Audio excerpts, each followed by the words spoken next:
You're listening to Emerson Whitner's NXT Report on the Angry Marks Podcast Network. Good morning, good afternoon, and good evening. My name is Emerson Whitner, and this is your NXT audio update for Wednesday, August 19, 2015.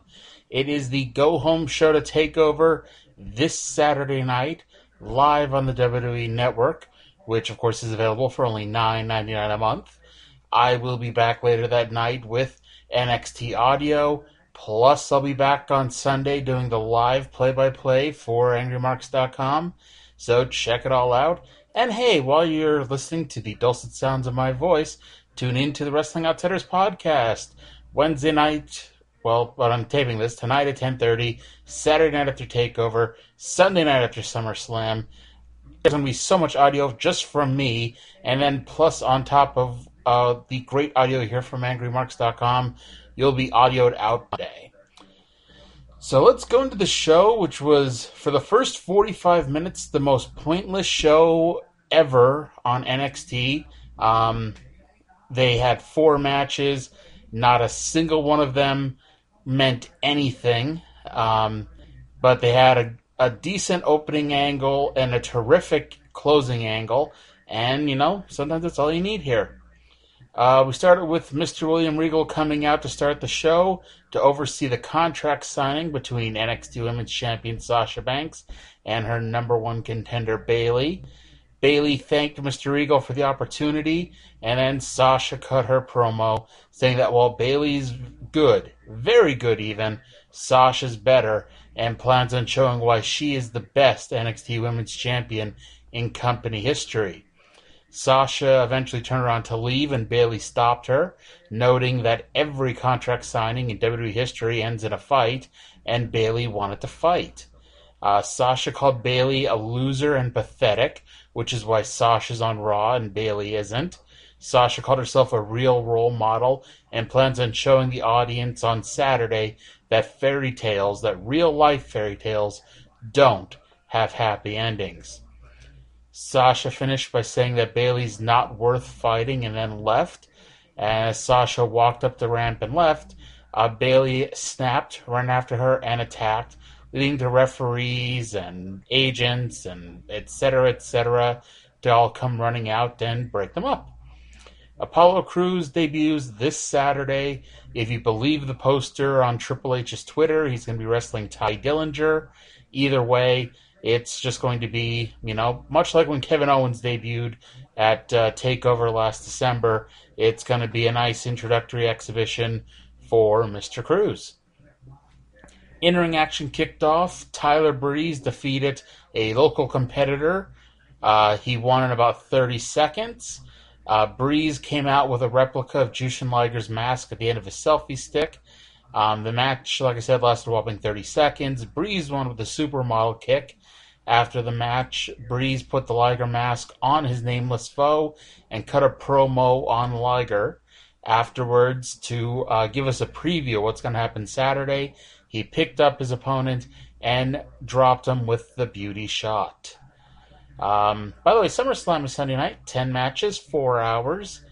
That should be interesting. We then got an 8-man tag with the Hype Bros, Enzo Amore, and Colin Cassidy versus 4 unnamed opponents. It literally became a running joke at this point that they weren't naming anybody. Jesse Sorensen was one of the opponents, but it's not like he was named. I just realized that's who he was. And next week they did announce that they are taping another episode of NXT in the Barclays Center on Saturday.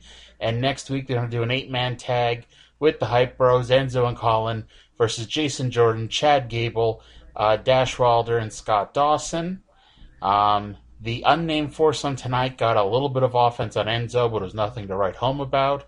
The finish saw Colin throwing Enzo off the top rope onto one of the opponents for the win. Jordan, Gable, Dash, and Dawson all cut a backstage promo to make a long story short. They are ready, willing, and Gable.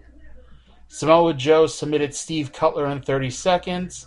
This is the second time he's faced Cutler. The first time was a few weeks ago which lasted much longer. I mean, I think that match lasted closer to 4 minutes. This one went 30 seconds. Joe won with a Kikina clutch. As he was leaving the ring in the ringside area, he got a kick to the face from Baron Corbin. Corbin beat him up all over the arena. They ended up back in the ring, and Corbin laid out Joe with the end of days.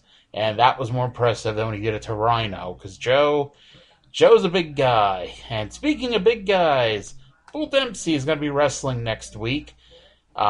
He's back.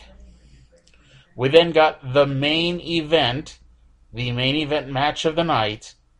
NXT Tag Team Champions Blake and Murphy defeating Angelo Dawkins and Sawyer Fulton, which led me to write that this may literally be the most skippable episode of NXT ever. This was the most competitive match on the show, which is really not saying anything. It maybe went 3 minutes. Dawkins and Fulton got just enough offense for it to not be a total squash, and the champs won again with their running suplex frog splash combo. After the match, the Vaudevillains came out to cut a promo, but every time they tried to talk, Alexa Bliss walked up to them and slapped them in the face. They actually tried twice to cut their promo, and both times Alexa slapped them. This Saturday, they promised, well, they didn't promise because they couldn't say anything, but it was said in commentary that they will have someone in their corner to deal with Alexa Bliss, and I'm just begging that it's not Eva Marie. I actually tweeted to Aiden English this week, I don't care who the girl is, as long as it's not Eva Marie, and he retweeted it. So, we'll see what happens. Speaking of Eva Marie, next Wednesday night on NXT, I'm going to have to quit my job again because she's going to go one-on-one with Carmella. Oh, yay. Plus, like I said, there's the 8-man tag. Plus, they're going to do a Fatal 4-Way Women's match with Becky Lynch, Charlotte, Emma, and Dana Brooke. The final segment of the show, in fact, the only thing to watch on this entire show, was billed as Kevin Owens' final declaration. Kevin carried a ladder to the ring, put it inside, and set it up before cutting his promo. And Owens then cut a very, very good promo for probably close to 5 minutes. I think his promo was longer than any match of the night. He called the fans the John Cena of fans because nothing real ever comes out of their mouths. They will chant for him 1 minute and boo him the next, depending on who he says he hates this week. They want NXT to grow and become bigger, but then they whine and complain because NXT sold out a 13,000-seat arena, and thus they won't be able to see TakeOver live. At this point, he turned his attention to Balor, saying Japan was a fluke. He shouldn't have beaten him that night and will not beat him on Saturday. If Balor thinks what Owens did to Sami Zayn was bad, what he does to Finn Balor will be even worse.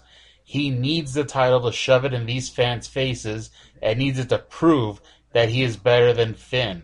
At this point, he slowly climbed the ladder and announced that this Saturday it will not be Walk Kevin Walk or Lose Kevin Lose.